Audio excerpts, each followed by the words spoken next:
ठीक है, क्या बोला मैंने, आउटर पार्ट में सबसे पहले आपका ये रहता है लार्जर पार्ट पिन्ना, उसके बाद आपका रहता है एयर कैनाल जो कि ट्यूब टाइप की होती है ना, लॉन्ग, हाँ बिल्कुल, क्या होता है आपका एयर कैनाल रहता है जो कि आपका 2 to 3 सेंटीमीटर लॉन्ग रहता है। फिर उसके बाद क्या आता है आपका, जैसे जैसे वो आगे बढ़ता जाता है वैसे वैसे ये थिन होकर एक सर्कुलर मेम्ब्रेन क्रिएट करता है जो होता है आपका एयर ड्रम। ठीक है, इस एयर ड्रम को आप टिम्पैनम भी कहते हो, क्या कहते हो, टिम्पैनम भी कहते हो।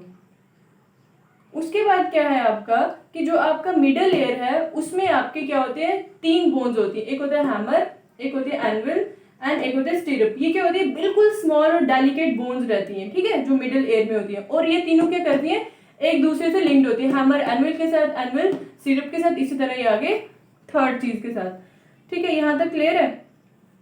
अब उसके बाद क्या होता है बच्चे, यहाँ पे जो एक ट्यूब रहती है, जो ये ट्यूब रहती है ना मिडल एयर में, ये आपके थ्रॉट के साथ कनेक्ट होती है। ठीक है, जो ये ट्यूब रहती है ये क्या होती है, आपके थ्रॉट के साथ कनेक्ट होती है। ठीक है, उसके बाद क्या है आपका कि जो आपका इनर एयर है उसमें क्या होता है, कॉइल्ड टाइप ट्यूब होती है जिसको कॉशलिया कहते हैं, और ये होती है, इसमें क्या होता है, ये बिल्कुल आपके लिक्विड के साथ फिल्ड हुई होती है। जो ये है ना कॉशलिया, ये आपके लिक्विड के साथ फिल्ड होती है। ये क्या करती है, जो आपका लिक्विड प्रेजेंट होता है इसमें, वो क्या, उसमें कुछ नर्व सेल्स, ये जो ये नर्व्स आ रही है ना, कुछ नर्व सेल्स प्रेजेंट होती है which are sensitive to sound, है ना, वो नर्व सेल्स जो कि साउंड को, मतलब साउंड सेंसिटिव टू साउंड होते हैं, वो प्रेजेंट होते हैं। ठीक है, उसके बाद क्या होता है, जो दूसरा साइड होता है कॉशलिया का, वो कनेक्ट करता है किसके साथ, ऑडिटरी नर्व, है ना, जो ये नर्व है, ये है आपकी ऑडिटरी नर्व, जो किसके साथ कनेक्ट होती है, आपकी ब्रेन के साथ। ठीक है, एक बार मैं फिर से आपको बता देती हूँ क्या क्या है। 3 चीजें होती हैं आपके, 3 पार्ट्स हैं आपके ह्यूमन एयर के, एक है आउटर पार्ट, एक है मिडल एयर एंड एक है आपका inner air, right. Outer air में क्या है आपका, जो आउटर पार्ट रहता है आपका कान का, जिसको आप देख सकते हो, वो उसको आप बोलते हो पिन्ना। ठीक है, जो साउंड जो है वो इसी से ही आपकी सारी साउंड जो है वो क्या करती है, एंटर करती है। उसके बाद क्या होता है, 2 to 3 सेंटीमीटर का एक लॉन्ग पैसेज रहता है, उसमें क्या होता है, उसको कहते हो आप एयर कैनल, और जैसे जैसे वो बढ़ता जाता है वैसे वैसे ये थिन होकर एक सर्कुलर मेम्ब्रेन बना देता है जिसको आप एयर ड्रम कहते हो। अब वो एयर ड्रम जो है वो कनेक्टेड होता है मिडल एयर के साथ, that is hammer, anvil and stirrup. ये तीनों चीजें क्या है, ये तीनों है, ये आपकी सॉफ्ट एंड डेलिकेट बोन्स है। क्या है, आपकी बोन्स है which are connected with each other. Hammer connect है एनविल के साथ, एनविल हैमर के साथ, एंड स्ट्रिप जो है वो एनविल के साथ, इसी तरह ये आगे ओवल विंडो के साथ। अब इसी तरह मिडल एयर में एक आपका ये पाइप रहती है, ट्यूब रहती है, जो कि आपका कनेक्टेड होती है विथ थ्रॉट। इनर एयर में है जो है वो आपका कॉस्टिया जो है वो कनेक्टेड होता है मिडल एयर के साथ, एंड इसमें लिक्विड्स प्रेजेंट होते हैं, वो लिक्विड में कुछ आपके नर्व्स होते हैं, नर्व सेल्स होते हैं जो कि आपके क्या करते हैं, आपकी which are sensitive to sound. और इसका जो दूसरा पार्ट होता है वो आपका कनेक्टेड होता है ऑडिटरी नर्व के साथ। ऑडिटरी नर्व क्या है, जो कि आपकी ब्रेन के साथ कनेक्टेड होती है। क्लियर। अब देखते हैं इसकी वर्किंग कि ये बच्चे वर्क कैसे करता है। बच्चे वर्क इसका करने का ये है कि जो आपकी साउंड वेव आती है ना, साउंड वेव आ रही है, जैसे आपकी कोई बॉडी जो है वो साउंड को प्रोड्यूस कर रही है ना, तो वो क्या, जैसे मैं कुछ बोल रही हूँ तो वो जो आप साउंड मेरी सुन रहे हो वो सबसे पहले कहाँ जाएगी, सबसे पहले आपका जो आउटर एयर का पिन्ना होगा वहां पे आपकी साउंड जो होगी वो कलेक्ट होगी। ठीक है, उसके बाद क्या होगा कि जो आपकी साउंड वेव है वो कहाँ से जाएगी, पास करेगी एयर कैनाल से। एयर कैनाल से पास करके वो कहाँ पे फॉल होगी, एयर ड्रम में। सबसे पहले साउंड आई, गई पिन्ना में, पिन्ना ने उसको कलेक्ट किया, फिर एयर कैनाल के थ्रू जाते जाते जाते कहाँ पहुंची, एयर ड्रम में। अब बच्चे देखो, आपको मैंने बताया था कि साउंड वेव में आपकी कंप्रेशन भी होती है एंड रेफ्रैक्शन भी होती है ना। कंप्रेशन में क्या होता है कि आपका जो प्रेशर रहता है ना, कंप्रेशन में क्या होता है, जैसे आपकी साउंड आई ना, एयर ड्रम में क्या हुआ, जब आपकी कंप्रेशन हुई साउंड वेव की, है ना, जब कंप्रेशन हुई उसकी वजह से क्या हुआ, एयर ड्रम को स्ट्राइक हुआ ना, मतलब प्रेशर ज्यादा हुआ ना, कंप्रेशन में प्रेशर ज्यादा होता है, रेफ्रैक्शन में प्रेशर कम होता है, डेंसिटी कम होती है, कंप्रेशन में डेंसिटी ज्यादा होती है। जैसे कंप्रेशन हुआ, एयर ड्रम स्ट्राइक हुआ, तो जो प्रेशर होगा एयर ड्रम के आउटसाइड में वो क्या हो जाएगा, इंक्रीज हो जाएगा, और वो एयर ड्रम को क्या करेगा, इनवर्ड पुश करेगा। ठीक है, जैसे साउंड आई एयर कैनाल से गई, कंप्रेशन हुआ मतलब डेंसिटी पार्टिकल्स की बहुत ज्यादा बढ़ गई, उसने क्या किया, प्रेशर दिया आगे, मतलब एयर ड्रम को क्या किया, फोर्सली पुश किया, कहाँ पे, इनवर्ड साइड, ये हो गया आउटवर्ड साइड, ये हो गया इनवर्ड साइड, उसने क्या किया, एयर ड्रम को इनवर्ड साइड पुश किया। और जब रेयर फ्रैक्शन होगी साउंड की, उस टाइम क्या होगा, रेयर फ्रैक्शन में क्या होगा, डेंसिटी कम होगी, तो एयर ड्रम्स जो होंगे वो क्या होंगे, प्रेशर उनका क्या हो जाएगा, आउटसाइड कम हो जाएगा, और वो क्या करेंगे, आउटसाइड मूव कर देंगे। पहले इनवर्ड किया, फिर ये आपके आउटवर्ड। इसी तरह क्या हुआ, आपका वाइब्रेशन हुई, है ना, कि जैसे आपकी साउंड वेव आपकी एयर ड्रम पे फॉल की, तो आपके एयर ड्रम जो होंगे वो क्या होंगे, वाइब्रेट होना स्टार्ट कर जाएंगे। कैसे कैसे वाइब्रेट होना स्टार्ट कर जाएंगे, back and forth, compression rarefaction, compression rarefaction. ठीक है, बैक एंड फोर्थ क्या होंगी, उनमें वाइब्रेटिंग होना स्टार्ट हो जाएगी। अब बच्चे जैसे आपके एयर ड्रम वाइब्रेट होंगे, उसी से क्या होगा कि जो आपकी हैमर कनेक्टेड है ना एयर ड्रम से, वो भी क्या होंगे, वाइब्रेट होना स्टार्ट हो जाएंगे। जैसे आपका हैमर वाइब्रेट होगा, वो कनेक्टेड है आपका एनविल से, एनविल भी वाइब्रेशन होना स्टार्ट कर देंगे। इसी तरह आपकी वाइब्रेशन जो है वो आगे क्या हो जाएगी, पास आउट होती जाएगी, एनविल से जो वाइब्रेशन क्रिएट होगी वो थर्ड वाले में जाएगी। इसी तरह जो आपकी वाइब्रेटिंग ये थर्ड वाली है स्ट्रिप, वो स्ट्राइक करेगी किसको, ये ओवल विंडो है ना यहाँ पे, ये इसको स्ट्राइक करेगी और ये पास करेगी वाइब्रेशन किसको, जो इसमें आपका थर्ड वाले में लिक्विड प्रेजेंट होगा, उसको क्या करेगी, ये वाइब्रेशन पास आउट करेगी।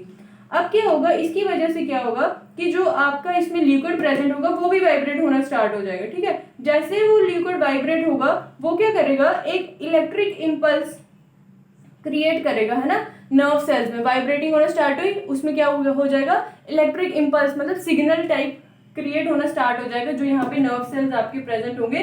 तो वो इलेक्ट्रिक इंपल्स जो है वो आपकी ऑडिटरी नर्व्स क्या करेंगी, कलेक्ट करेंगी, कैरिड आउट करके ब्रेन के पास जाएंगी कि हाँ भाई हमें ये सिग्नल आया हुआ है कि ये आपकी साउंड है ना, कि आपको ये सुनाई दे रहा है। ब्रेन इंटरप्रेट करेगा उस इलेक्ट्रिक इंपल्स को एज साउंड, एंड उसी तरह हम क्या करते हैं, एक आपकी हियरिंग की जो प्रोसेस होती है वो चलती है। ठीक है, एक बार मैं आपको फिर से बता देती हूँ।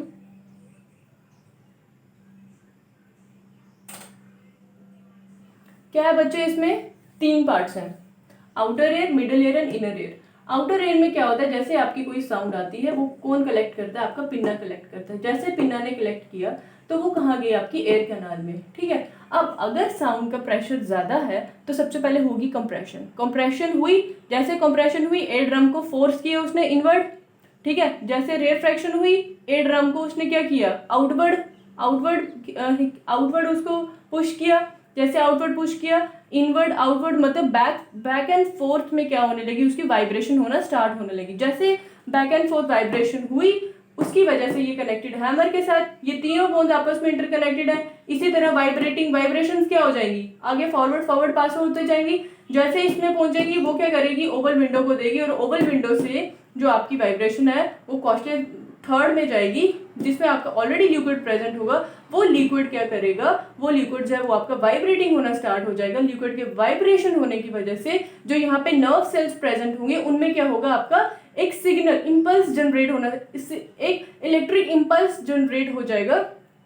वो क्या करेगा, ऑडिटरी नर्व जो होगी, जो ब्रेन के साथ कनेक्टेड है, वो लेके जाएंगी कि हाँ भाई हमें ये सिग्नल आया हुआ है, तो ये आपकी साउंड है, इसको सुन लीजिए। ठीक है, इसीलिए बच्चे मतलब ये सब चीजें जो होती है ना, ये सब चीजें मतलब बड़ी ज्यादा डेलिकेट होती हैं, इसलिए हम क्या बोलते हैं कि we should not put anything like pen pencil inside our ear. क्यों, क्योंकि इससे क्या हो जाता है, आपका जो एयर ड्रम जो है वो क्या हो जाता है, आपका डैमेज हो जाता है, तो इससे आप जो है वो डेफ हो सकते हैं। ठीक है, ये सारे जो एयर के ऑर्गन्स होते हैं ये बहुत ही ज़्यादा बच्चे डेलिकेट होते हैं, इसलिए हमें इनका प्रॉपर केयर रखना चाहिए सो दैट हम इनको डैमेज ना कर सकें।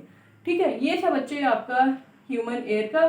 तो आज जो है वो हमारा चैप्टर जो है ये reflection of sound and sound का पूरा चैप्टर जो है वो अपना कंप्लीट होता है। ठीक है, तो एक बार मैं आपको बता देती हूँ स्टार्टिंग से कि हमने बच्चे क्या क्या पढ़ा है इसमें।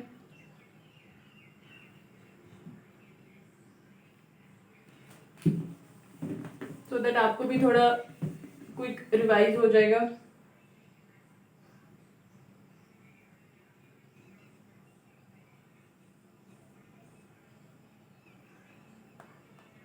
जस्ट अ मिनट बच्चे।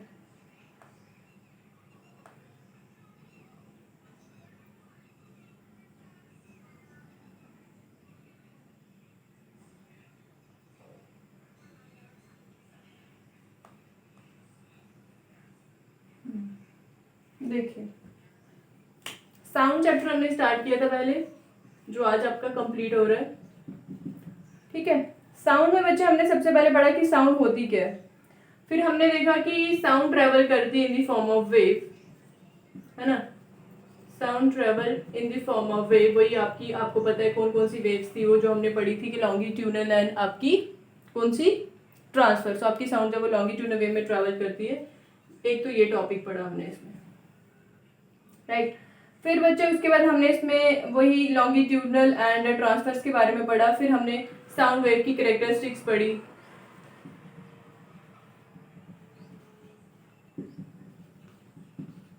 ठीक है, साउंड वेव की हमने क्या पढ़ी, कैरेक्टरिस्टिक्स पढ़ी।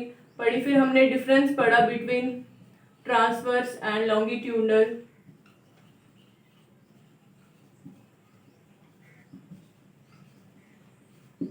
ठीक है, हमने क्या पढ़ा, डिफरेंस पढ़ा बिटवीन ट्रांसवर्स एंड लॉन्गिट्यूडनल के बीच में, कैरेक्टरिस्टिक्स आपकी हो गई।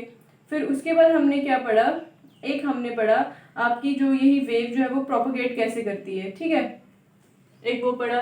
फिर उसके बाद आपने पढ़ा कि साउंड वेव जो है वो ट्रैवल करती है थ्रू मीडियम। साउंड वेव जो है वो ट्रैवल करती है थ्रू मीडियम। ठीक है, साउंड वेव जैसे ट्रैवल करती है आपकी थ्रू मीडियम, एक आपने वो पढ़ा। फिर उसके बाद आपने स्पीड ऑफ साउंड पढ़ा, एक ये टॉपिक था आपका। फिर उसके बाद race between sound and light के बीच में हमने पढ़ा। ठीक है, फिर आपने पढ़ा रिफ्लेक्शन ऑफ साउंड।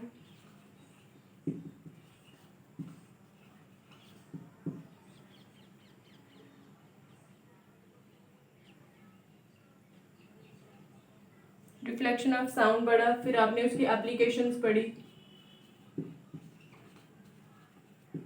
ठीक है, फिर आपने उसमें पढ़ा अपना इको क्या होता है। फिर आपने पढ़ा कि रेवर्बरेशन क्या होता है। फिर आपने अलग से अल्ट्रासाउंड के बारे में पढ़ा। आपने फिर एप्लीकेशंस पढ़ी अल्ट्रासाउंड की। ठीक है, अल्ट्रासाउंड की एप्लीकेशंस होगी। फिर आपने सोनर सिस्टम पढ़ा क्या होता है, राइट। हाँ, और आपने इको में ये भी पढ़ा था कि मिनिमम डिस्टेंस फाइंड आउट कैसे करते हैं इको में। हाँ, ये था। फिर आपने फ्रीक्वेंसी रेंज पढ़ी कि frequency range of human air, वो पढ़ा आपने। और सोनर भी हो गया आपका।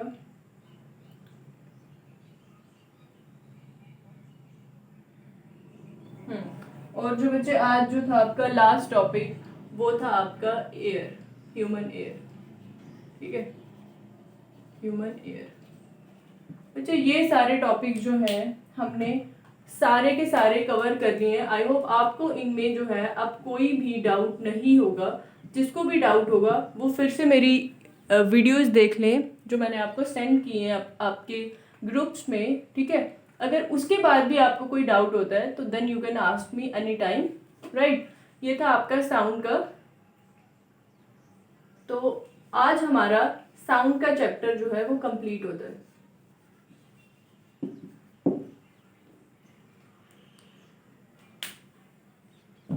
थैंक यू बच्चे।